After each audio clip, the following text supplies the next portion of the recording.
Minecraft came out with a new version today. This is 25W21A. This might be one of the last snapshots that we have before we move on to pre-releases. And then we're going to have release candidates, and then we're going to have the full release, which will probably be sometime in June. Which means from now until the full release, we're going to have smaller updates that are going to contain mostly bug fixes, as well as some smaller feature additions. So let's check out the Minecraft changes, as well as the latest Minecraft news, so make sure you are subscribed.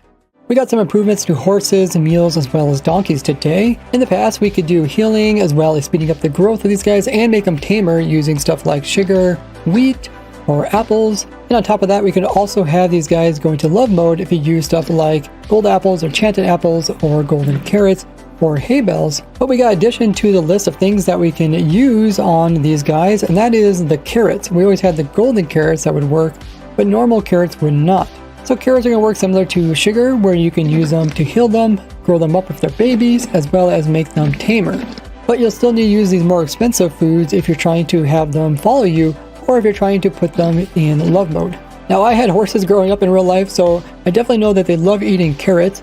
This is also a nice way to get an alternative food source, as you can come to a village and find carrots growing in these crop fields, besides finding the typical wheat, as well as hay bales, which can be used in order to breed them up. But if you're doing a lot of horse breeding, you want to automate the process, and an automatic wheat farm is a little bit more complicated than an automatic carrot farm, with the automatic sugarcane farm probably being the simplest out of all the different foods that they will take in order to breed them. And these farms are all playerless now, which I covered in this video, and you can find the things that I referenced in the video linked down by the like button.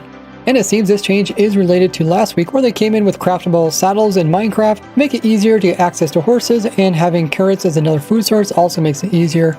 And another thing they did related to these guys is that now shears will actually make a special noise when removing stuff like saddles, as well as horse armor and llama's carpet when you use shears on them. Plus, when leads now snap, they have a special noise, which actually sounds pretty cool. It sounds like a rope getting really tense and then just snapping. And we got a sound for adding and removing leads. The clouds got an update today in Minecraft. The pattern in which they appear has changed. This is what the clouds look like before. You can see there's quite a few small ones, there's some bigger ones, and it's kind of patchy. And this is what it looks like now. There's definitely a lot more variety in shape. The sizes are more consistent. Don't look like we have as many tiny ones. And from the ground, I think they do look a little bit better, although they kind of look a little bit stretched with my FOV. Let's go ahead and turn it down. If it's turned out to normal FOV, yeah, it looks a little bit better. The distance, obviously, they look like they're going to get stretched out on the horizon. But what do you think of these cloud changes? Or do you even play with the clouds on? The dialogue screens got some improvements today. These are screens that servers can put up in front of them. You can use this command to access them. This is where servers can put up custom options, but there is this little warning here. And this tells players that this screen is kind of operated by the server, a third-party person, and not operated by Mojang or Microsoft. And it warns you about clicking on any links or including any personal details. They do have this option here to save and quit in case that custom screen completely blocks your whole screen, so you're not able to leave it, which kind of reminds me of like old websites where the pop-ups would pop up in your face and you can never click out of them. So this gives you an option to get out of that.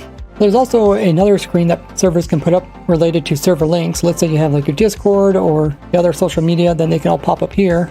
Wonder if I can set this up for my testing servers. People can find like my Discord easily. But once again, there's another warning screen that explains the same thing and lets you click out of it.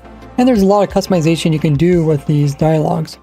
Now, in single player, there was this cool trick that you used to be able to do if you had some redstone going on or some precise timing going on and you wanted to really see how precise it was. You could pause the game by opening up the menu, and then by clicking on statistics and then clicking out of it and clicking back in again and out of it, you can actually advance the Minecraft game. Notice that the power went from here to there now. This is because every time you would do this, it would actually make the normal game go by 1/20th of a second, or 1 game tick. And this was really useful when you're trying to get the precise timing of something, especially in really precise redstone. But this trick was finally removed today after being reported as a bug for over 12 years. But luckily it's not such a big deal anymore, because now we do have freeze commands that you can pull off in survival, and you can also do tick step, which advances at 1 game tick each time, so you can easily make precise redstone.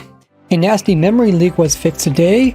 With the latest full release 1.21.5, minecarts that were just sitting there would eventually use up all your memory.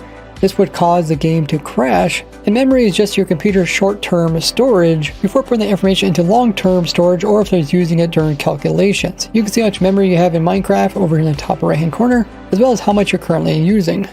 When using Frostwalker boots on water, ever notice this weird glitch that would occur near chunk borders? Well, it was finally removed today, but it also seemed to have improved ice overall. I don't see like little lines on the chunk borders on the ice anymore.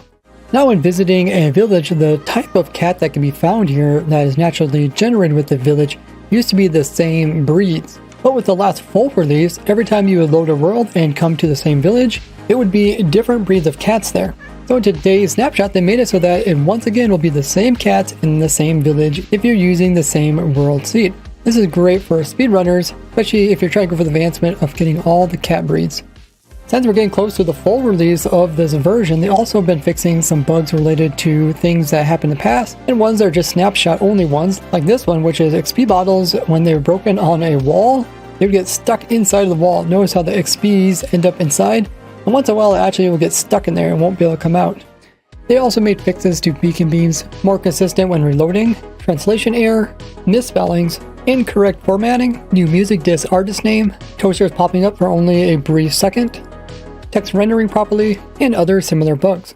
Minecraft also celebrated their 16-year anniversary this week, being on the 17th of May, where they reminded us about their time capsule that they made last year that they're not going to open up until their 30-year anniversary, which is going to be in the year 2039. This also means it's my 16-year anniversary of playing Minecraft very soon, and despite the early games of Minecraft lacking a lot of features, they were actually really packed full of features for most games at that time. And I talk about my early days of playing the Minecraft in this video here and cover a whole bunch of weird and cool things that occurred during that time.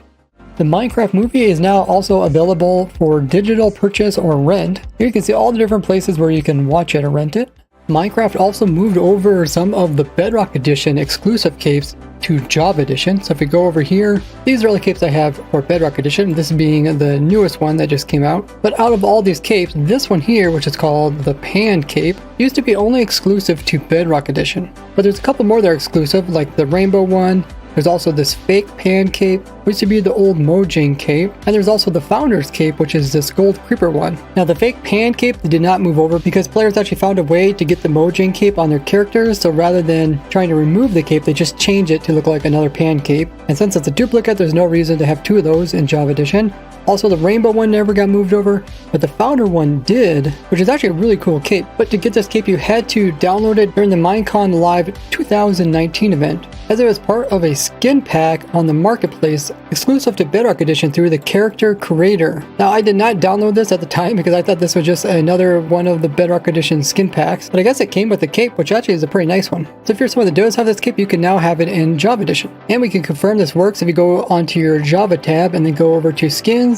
And then if you just click this dots and click edit, you can change what cape's on your character. And you can see I now have the Pan Cape in Java Edition. Do you like the idea that the capes are the same on both editions? I recently changed my streaming schedule to Tuesdays instead of Wednesdays, so I'll see you all over there after this video goes live. Bye bye!